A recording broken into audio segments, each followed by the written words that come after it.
Bonsoir à tous et merci de nous rejoindre dans ce premier numéro de Viva Événement pour cette nouvelle année. Au nom de toute l'équipe de la rédaction, je vous présente nos meilleurs vœux pour cette nouvelle année et je vous invite également à suivre les détails de nos informations jusqu'à la fin. Mais d'abord, les titres. Après avoir frôlé nos côtes nord et nord-est, les cyclones Bejiza traversent l'île de la Réunion. Des rafales de vent supérieures à 150 km/h affectent l'île depuis ce matin, provoquant la montée des eaux et des vagues impressionnantes sur les côtes. Une journée sous haute tension dans la capitale demain. Les forces de l'ordre renforceront la sécurité autour des lieux stratégiques pour la publication des résultats du second tour de la présidentielle par la Sénat. Et enfin, à l'étranger, plusieurs organes vitaux d'Ariel Sharon, l'ex-premier ministre israélien, aujourd'hui âgé de 85 ans, ont cessé de fonctionner. Ariel Sharon a été terrassé par une attaque cérébrale le 4 janvier 2006. Depuis, il n'est jamais sorti du coma.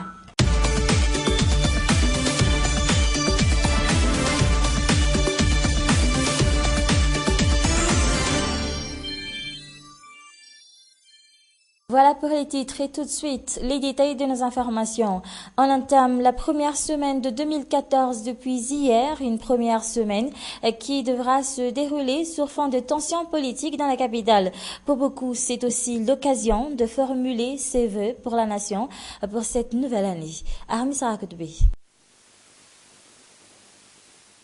Malgré la fatigue accumulée pendant les fêtes de fin d'année et de Nouvel An, la majorité des Tananariviens entament l'année 2014 avec beaucoup d'espoir. Beaucoup souhaitent la traverser dans le calme et l'apaisement. Je souhaite que cette nouvelle année apporte de l'amélioration pour le peuple. En politique, je souhaite que Madagascar vive enfin en paix. Apaiser le climat un peu tendu depuis les élections jumelées du 20 décembre, pour certains, si possible, si chacun s'y met. Il ne faut pas qu'on se mette à se disputer tout le temps. Il faut laisser derrière nous les vieilles rancunes et œuvrer pour la paix et être juste. C'est ce que je souhaite à la nation pour cette nouvelle année. Ainsi, pour cette année 2014, beaucoup espèrent une amélioration de la situation politique. Mais déjà, dès la première semaine, la première épreuve de l'année pointe son nez avec la publication des résultats du second tour de la présidentielle. Je souhaite que la situation soit enfin apaisée, qu'il n'y ait plus de troubles.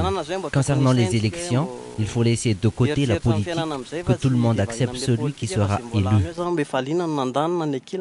Je souhaite qu'il n'y ait plus de troubles ni de grève, qu'un gouvernement solide se forme pour nous sortir de cette crise, car les Malgaches sont vraiment en difficulté.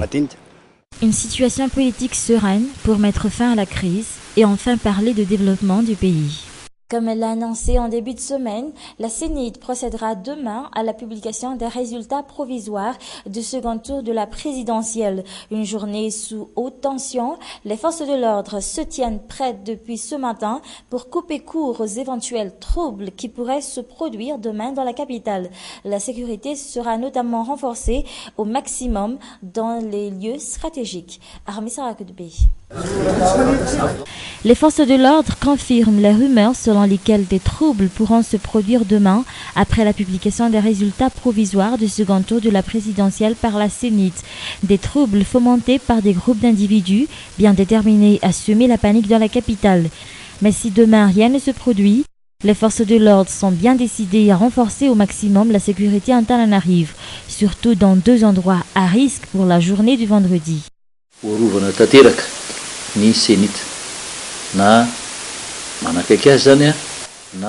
Nous allons renforcer la sécurité autour de la Sénat, une mesure prise pour assurer le bon déroulement de la cérémonie de publication des résultats. La sécurité sera également assurée dans certains lieux, comme le jardin d'Ambuzatov et Analakid.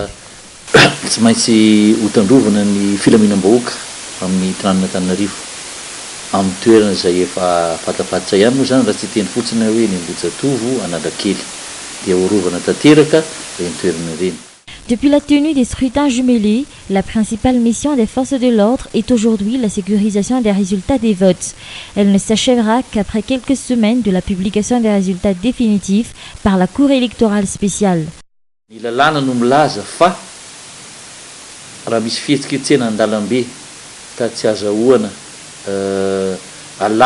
Les lois en vigueur disent que nous ne pouvons pas accepter les manifestations publiques non autorisées. Nous ne tolérerons aucune descente dans la rue sans autorisation.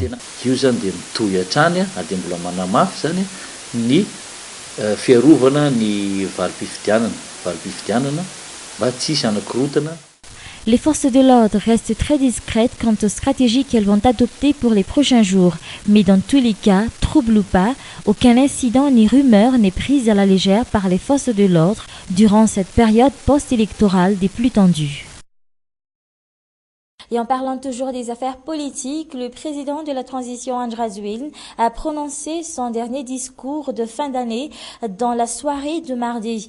Un discours qui intervient seulement 2 jours avant la publication des résultats provisoires du second tour de la présidentielle par la Sénat. Mama Okafechamien. Dernier discours à la nation pour le président André Rajoelina. L'occasion pour lui de dresser un bilan de ses 5 années au pouvoir. Nous avons lancé des paris que nous avons gagnés, a-t-il déclaré dans son discours. Des paris comme la tenue des élections présidentielles et législatives cette année pour faire sortir le pays de la crise. À 2 jours de la publication des résultats provisoires du second tour de la présidentielle par la Sénat, André Rajoelina déclare que le choix du peuple est sacré et qu'il faut l'accepter et le respecter. Il invite les acteurs politiques à cesser les manœuvres de déstabilisation et de division. La majorité a fait preuve de tolérance pendant 5 ans, affirme-t-il. Il serait temps de respecter sa volonté en faisant référence aux résultats publiés jusqu'ici par la Sénat. Comme il l'a toujours annoncé, le président de la transition André Rajoelina est prêt à effectuer une passation selon les règles démocratiques, une sortie par la grande porte pour le leader de la révolution orange de 2009.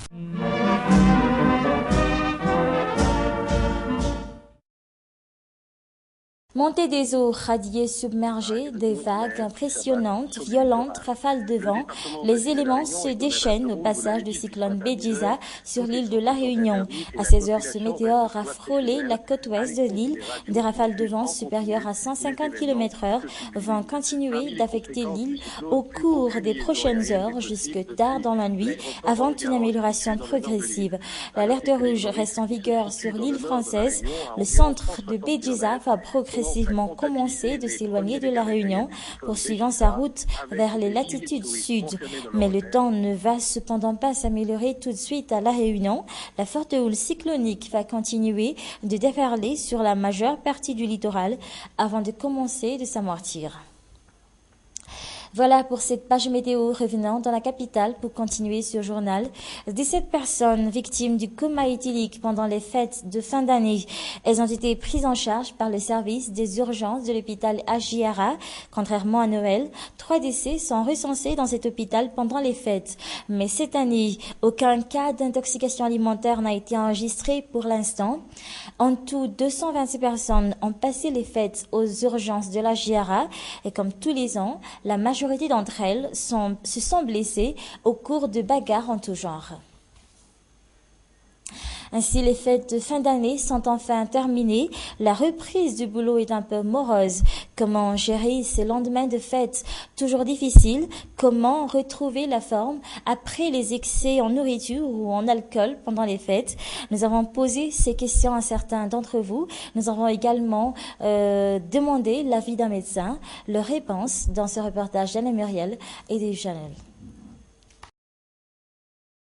De la danse jusqu'au petit matin, un repas copieux. Les fêtes de fin d'année et de Nouvel An sont enfin terminées, mais beaucoup sentent encore leur poids sur les épaules. Comment retrouver la forme après les fêtes pour la reprise du boulot? Dans mon cas, à chaque fois que je viens de faire la fête, je passe beaucoup de temps au lit, au moins 1 heure de sommeil. Et après, je sens déjà la forme revenir.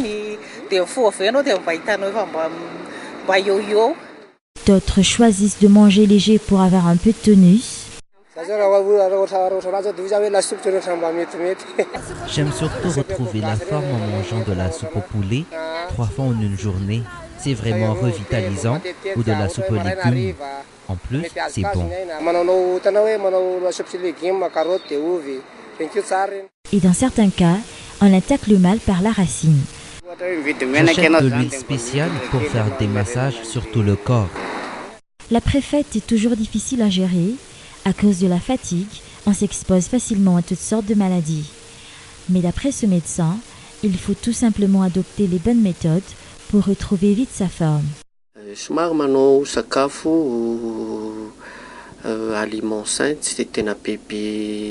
Il faut surtout manger des aliments sains, sans trop de sauce, ni de produits chimiques.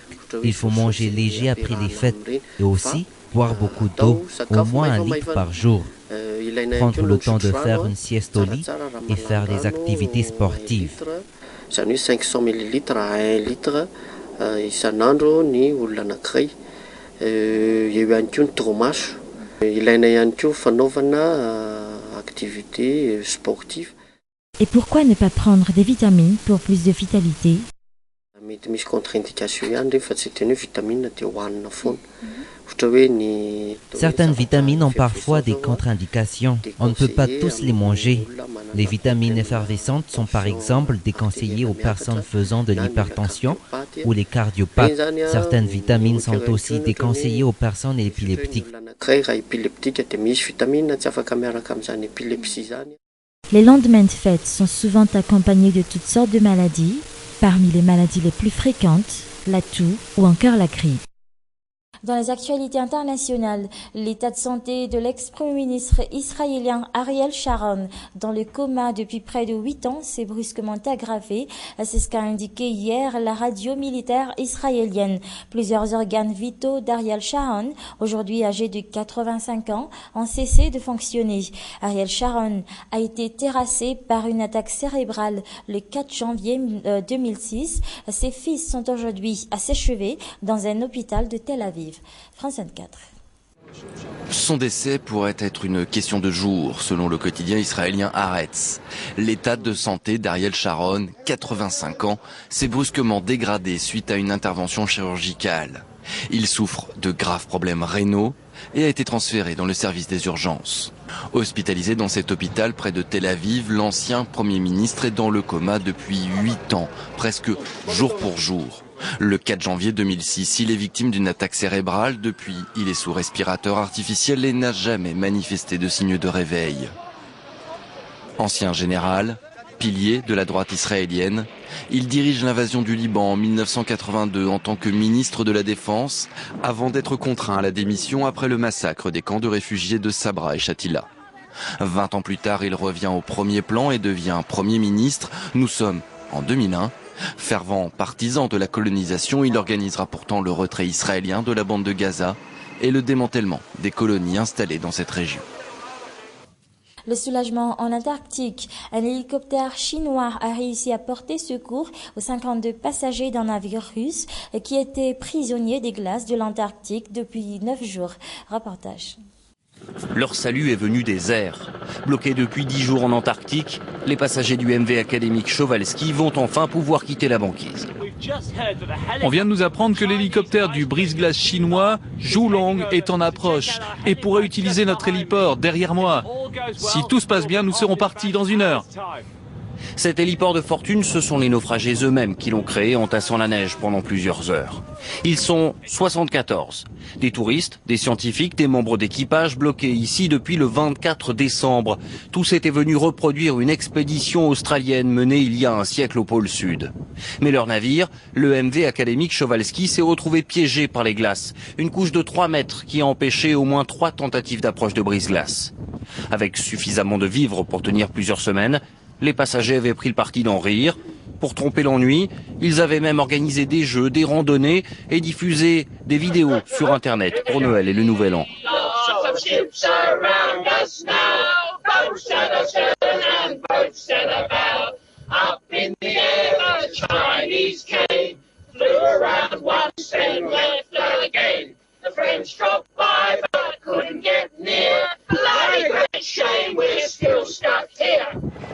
L'hélicoptère venu leur porter secours les dépose désormais sur ce brise-glace chinois distant de quelques kilomètres. Ils devraient ensuite rejoindre un navire australien au moyen d'une navette, si la glace n'empêche pas sa navigation. Ainsi s'achève cette édition. Merci à vous de l'avoir suivi jusqu'à la fin. Je vous donne rendez-vous demain soir à la même heure. Au revoir.